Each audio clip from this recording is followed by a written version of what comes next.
Okay, hi everybody. My name is Tiffany Hopkins. I work for Oregon State University, where I coordinate two of their statewide programs, the Master Woodland Managers Program and then the Women Owning Woodlands Network.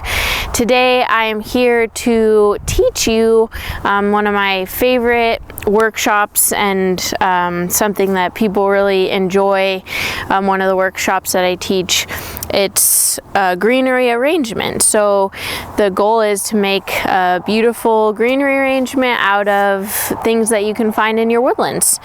So what we're going to get started with is the supplies that you'll need.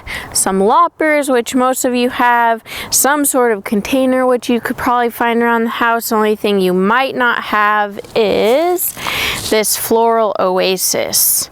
So you can buy that at any craft store or online, and you will want to cut it to the shape and size of your container, and then put it in there, not pressing on it too hard, and then you'll want to soak it for at least a couple of hours. I usually just do it overnight, let it get nice and wet in there, and you can pour, like I just did, pour any excess water out, especially like if you're going to be taking it somewhere, you can pour it out and then add some once you get there or once you put it wherever you want to have it. And then, so that's primarily what you'll need. If you want to get a little extra crafty, you could have some floral wire and some wire cutter to cut that, and we'll go over what we'll use that for later. Okay, so something that I think is really neat about this project is that it takes you out into your woodlands for something other than some sort of management goal or to do work in your property. The goal is to go out into your property and look for beauty, look for something beautiful that could add to this arrangement. I think that is a really unique way to interact with your woodlands. That's something that I hear from landowners all the time, is they're looking for ways to get out in their woodlands and to engage with their woodlands. And this is just a really fun way to do that. So I have walked all around my property looking for different things. I have all kinds of things. Dug fir, we have some fern, some Oregon grape, some salal, some maple, dug fir cones, some hemlock, some, like, just all kinds of things.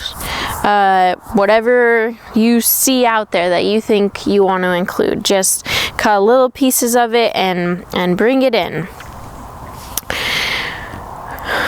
So to begin the design process, I would give you the same advice that my grandma would give me when we were making these with like flowers and things, and that's just do whatever you think is going to be beautiful, and it will be beautiful. You don't have to follow any stringent rules or do it any certain way. Whatever you do, it's going to be beautiful. You don't have to be super creative. You don't have to be anything. Just start putting stuff in there and it's going to turn out awesome. For those of you that need a little more instruction than that, I've got you. So to begin, you want to cut down your pieces to be about 1.5 times either the height or the width of your container. I like doing the width just because it's pretty easy. So you just lay whatever your piece is over the top of your container, and then you cut it down to approximately 1 to 1.5 times. So we'll say maybe that's like right about here or so. And then another thing that I like to do is just then like take and either cut or just kind of tear off some of these needles or whatever it might be. That's going to allow you to push it down into that oasis a lot easier.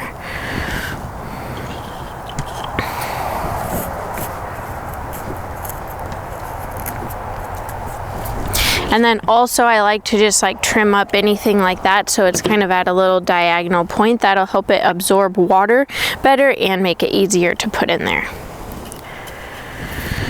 Okay, so now I've already pre-cut all of the rest of my stuff, so that was just to show you guys. So now we'll start the adding process. Now there's a million different ways that you can do this. For some reason, I usually like mine to have a front and a back.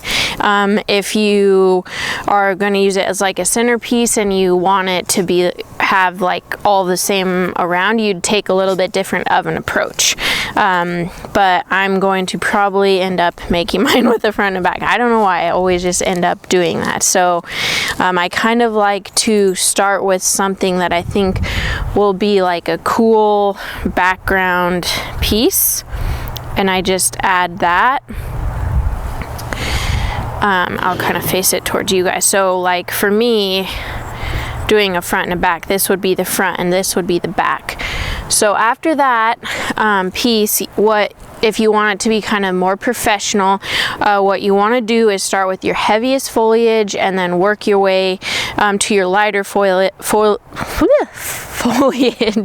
and then also mimic what you do on one side to the other. So I have two pieces that are kind of like the same.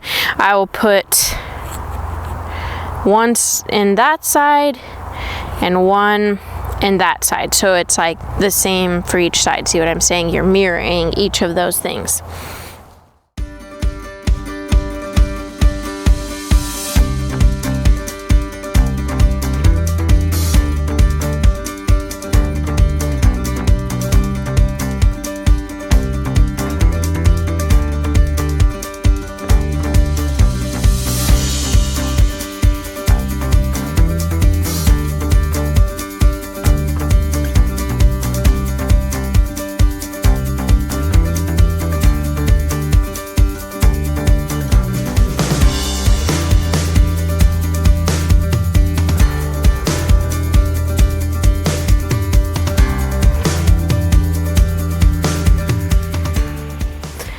Okay, so once you feel like you're getting to a stopping point, I feel like that's pretty full. Some people you might not put as much in there, and that's totally fine, but you might have some little spots of the oasis like peeking through. So once you get to that point, you might consider using something like moss or lichen, or maybe even like a couple of rocks to just kind of like place over those spots. I think I don't have a lot, but even just like to look pretty, I'll put this little piece of lichen and maybe a little rock, just cause. But it's a great way to cover up any of that oasis. So one thing that I like to do is, like, if I have some store-bought flowers, I'll put one in there for like a pop of color. They have really cool, like during the holidays, little picks that you can put in there of different kind of colorful things.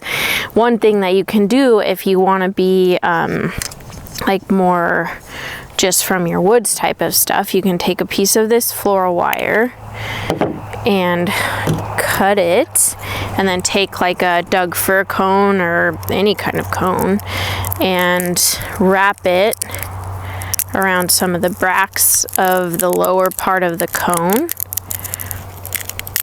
and that ends up giving you like this kind of flower with a stem, and you can just kind of peek those out of there in different places. I have a couple, so maybe I'll do one kind of going this way too.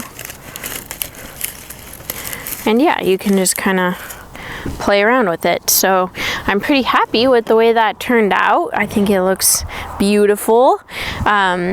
One of the things that I think is really cool about this is it's also bringing something that's important to you and beautiful to you outside into your own home, or if you're going somewhere and you want to take the host of whatever it is you may be going to a gift, you could bring something like this, and it's a really special thing that, you know, a lot of our woodland owners, that's part of who they are and what makes them who they are. And so this is like bringing a piece of you and your woodland to someone else. So I think that that can be really special.